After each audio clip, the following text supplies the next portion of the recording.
Hi everyone, so today I'm doing my yearly beauty favourites. So I'm going to try and film this and be as quick as possible, as I've already filmed it once and it was far too long. But basically I just want to do all my December favourites but mixed in with all of the yearly favourites of everything that I absolutely love. So I've separated it into each category, hopefully it'll be pretty quick and that you'll enjoy watching it. So first of all, the skincare or sort of foundation that I wore all year round without fail was the Laura Mercier Tinted Moisturiser. It's the oil-free version and it's in nude. I did use the Revlon Colour Stay, which I've used for a really long time. I used that for about 2 or 3 weeks until another bottle of this arrived. But I don't really need an awful lot of coverage because I cover up anything that I want to hide with concealer and just keep the rest of my skin really natural looking, or as natural as I can do. So with that, the favourite powder that I used all year round, I've used this for about 3 or 4 years. I've tried other brands but I always come back to this, is the Rimmel Clear Complexion, and this is in transparent. I have tried the variations of this that are actually coloured. I can't think what the names of the colours are, but there's loads of different ones that kind of like peach something and this, that and the other. But I prefer the transparent one just because it does my skin type no matter kind of whether I'm tanned or not. So there's those two together. My favourite brush is this one that if you've seen my Sephora haul, you'll have seen that in it. It's this big round fluffy brush. So it's called a rounded powder and it's number 49. But I really absolutely adore this brush. It's really soft. What I like about it is before I got this brush, when I used to use this powder, admittedly it did sometimes go a little bit cakey, but this powder brush is so kind of big and fluffy that you just dab a little bit into the powder and it just gives me just enough powder to set the tinted moisturiser without making it cakey. Also, I use this with blush. Now that's probably wrong, people will probably shout at me or cry or whatever, but I do use this with blush and I just find that the more pigmented blush it works well with, just to kind of sheer it out, as if you just dab it slightly in, and because it's so big and fluffy it just kind of just seems to sheer out that sort of colour and make it more, I don't know, blended some way, but I love it anyway. So that's those. Again, I'll try and be quick, but I know what I'm like. So I'm going to go on to concealers. The couple of concealers that I used, I've actually kept this one just to show for this video, although it's empty. The concealer I've been using for December is the Rimmel Wake Me Up. I can't think what this colour is. I think it's got the number 3 on it somewhere, but I don't really like this as much. The product itself is fine, but I don't like the applicator because I just think that I'm going to end up, when it comes to the end of this, I'm going to end up with lots of product at the bottom that I can't get at because of the applicator. This one would be, I'm going to say, my yearly favourite, and I'll definitely be repurchasing this one. Again, it's by Rimmel, it's Match Perfection, it's in 030. This one for me is kind of like the budget version of the Touche Éclat. This is absolutely wrecked, so apologies for this, but this for me is like the Touche Éclat kind of cheaper alternative and works just as well. But I love both of them. I do think that they work really well. It's just the fact that this packaging on this one really lets it down. But they're the two under eye concealers that I've loved. For blemishes, I absolutely love the Laura Mercier colour correction wheel. I think this one's called the original one. This just does every different scenario. The lilac one's meant to be used under your eyes, but I've never really used that as much. The green is brilliant for taking out the red out of any spots. The lightest one, as you can see, is almost completely run out. You can mix these two or whichever combination just to get the right sort of colour to match your skin. So it's perfect for all year round if you do get tanned or use tanning lotions or whatever. So I do highly recommend that. It's only available in Canada. You might be able to get it off websites, but it is a really brilliant product because it's a Canadian brand. So that's that. My favourite blush is this one here. It's by Wet n Wild and it's Heather Silk. Now this is a matte blush. It's a really gorgeous kind of dusty rose colour. I've just touched it lightly there because I want to give you a proper idea of it. But it's a really gorgeous colour. It can be a little bit too strong, but again, with my gorgeous fluffy brush, it means that it's wearable and really easy to apply. But I do absolutely love that. I also love the Inglot blushes, just as general. I just think that the Inglot brand is brilliant. On to bronzes. I did have the Laguna bronzer, which I run out of at the start of the year, and ever since then I have used this Bourjois. So there's all the details there. I don't know what that is on the front, and it's number 51. I do think that it's a really good bronzer just to be used just ever so slightly, maybe to contour the face or whatever. It's not a very dark colour, this one, so it probably suits a lot of paler skin tones as well. It hasn't really got a lot of shimmer to it, which is another bonus for me, just because I'm not really a big fan of shimmer on faces. It just, I don't know, it's just not for me. But this lasts absolutely forever. Actually, while I've got it open, that dint there, I actually got some tweezers and stabbed it just to see how far the pan went down, because I've literally used this most days for a year and there's no sign of it kind of getting to the end anytime soon. So that's that. If I go on to something random, which is my brow pen, it's by Gosh. Get this in Superdrug and Boots. This is probably about £5 or £6. This colour is in 001 dark brown. The tip of it is this nice felt tip. The only thing with this that I have to say is that when it's new, it's really, really wet. So when you first start using it, you can very easily make your eyebrows far too dark, so you do need to kind of get used to just doing little fine strokes just to mimic the lines of the eyebrows. But I do find if I put a little bit too much on, I just get some tissue and just rub that over my eyebrows, and that just blends it all in nicely.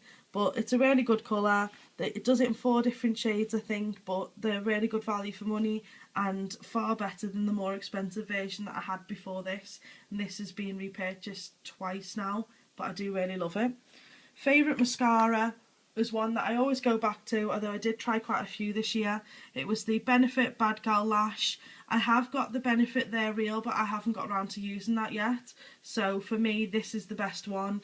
It's got the massive fat brush. This is in black, it's not the waterproof one, but I do think that it really adds the length to my sad pathetic lashes when I'm not wearing false lashes, which is generally most of the time. But I do think that this definitely is a good mascara to have. So while we're on to eyes, I just want to mention 2 paint pots. I have tried all various different things to keep my eyeshadows lasting longer. The Too Faced Shadow Insurance, not really a big fan. The paint pots are the things that I love the most. The 2 colours that I've used, one of them is pretty much my everyday one, which is Painterly.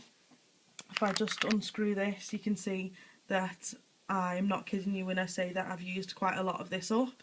So no doubt I'll see the bottom of this at some point soon.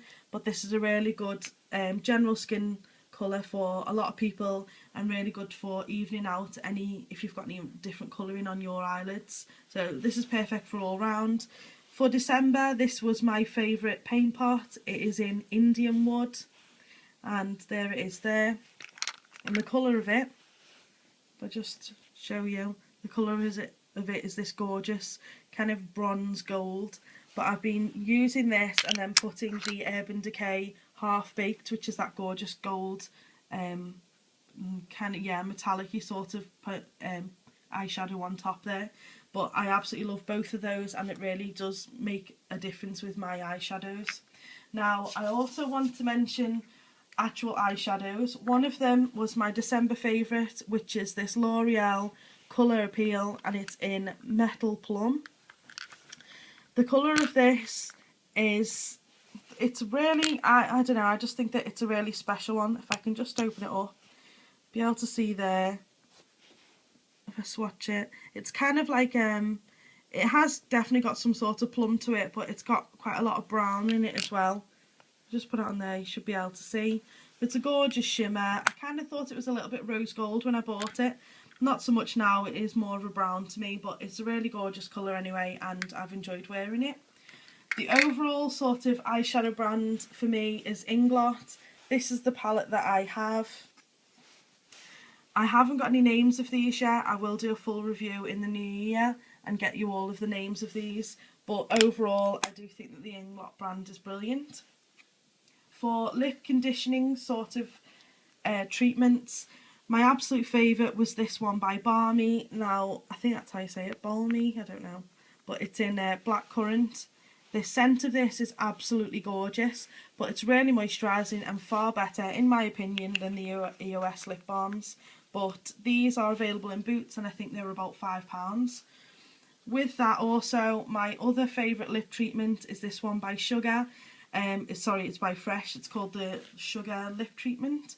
I think this is the original one. The only thing that I'd say is if you do have a choice, don't get the little set, get the full size versions, as these ones do have a tendency of snapping. You've got to be really careful not to screw much of it up, otherwise it will snap on you. But those two are my favourite lip treatments. I'm just going to quickly whiz through the lip sticks and things like that that I've loved. This one by Tarte, it's their Lip Surgeons in Hope, and I like these because it's a sort of matte lip pencil. It's a really gorgeous kind of everyday colour. It's not too offensive, would suit probably most people, but I really like that one. On with the kind of Your Lips But Better sort of look is this one by MAC, and it's the Viva Glam 5. And if I just screw that up there, you can see how much I've used of it, as I don't often get through lipsticks really, but this is a really gorgeous one. It's just a very light sort of brown colour. On your lips you can't really see it an awful lot. It doesn't really stand out, so it's brilliant if you're doing a lot with your eye makeup maybe. But those two are great. For the summer I really enjoyed the MAC Viva Glam, Viva Glam Nikki. I was going to say Viva Glam Menage, I don't know, I'm going crazy. But there's the colour here. It's a really gorgeous bright pink. It's not for people that are a bit shy, I don't think, but it's really fun and bright for the summer. On to the darker, kind of Christmassy more ones. I've got the Yves Rocher in 101, and that was a firm favourite of mine for a long time. It's that gorgeous kind of shiny red. And then the other one was by Kate, so it's the Rimmel collection in 107, and this is a matte darker red colour, so you can see that there. But I really like that. That smells like watermelon, which is also a plus for me. For skincare, I just wanted to mention two things quickly. I really like the Philosophy Purity. I really find that it makes my face ultra clean. And I also will always love the Tea Tree Cleansing Pads. And then if I just try and do these last three very quickly, I love these hair ties. I think that whichever brand, if you see anyone that makes them, buy them. They're brilliant for not leaving a bobble mark in your hair. And also if you do suffer from headaches, that I just think that it just keeps your hair tight but not too tight, whereas it creates a headache. If you know what I'm saying, you'll know. Another thing that I love is this roly-poly. I bought this from Boots. I think it's gorgeous to do a nice glamorous sort of bun. And the last thing is my hair dye, favourite hair colour of the year, which is this one here. And it's the L'Oreal Casting Creme Gloss in 460 Cherry Red. In the day, because I'm a dark brunette, in the day it just makes me look like I've got a slight tone of red. But when I go out into the sunlight, it really gives off a really gorgeous red tone. A lot of people have complimented me on it, and I love that it's only up to 28 washes, so it's not necessarily a fully permanent one, but it gives a gorgeous sheen to your hair, and I really love this colour. So I hope you've enjoyed watching the video and that it's been interesting in some respects. Let me know what your favourites are. I'd love to hear back from you. If you've made one of these videos, please leave it as a video response, and of course I'll accept it. And thanks very much for watching, and have a lovely new year.